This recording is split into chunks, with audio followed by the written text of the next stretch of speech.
Hello everyone, welcome to Plant Something GH, where we encourage you to grow something, to plant something, and to eat healthy. Today we are showing you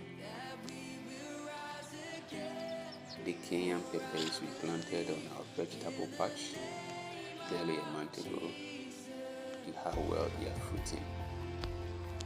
As you can see, they are fruiting very well and the plants look healthy.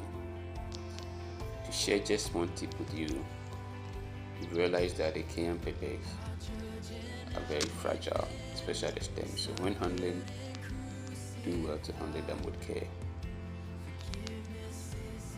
and you enjoy the fruits of your labor. God bless you all. See you.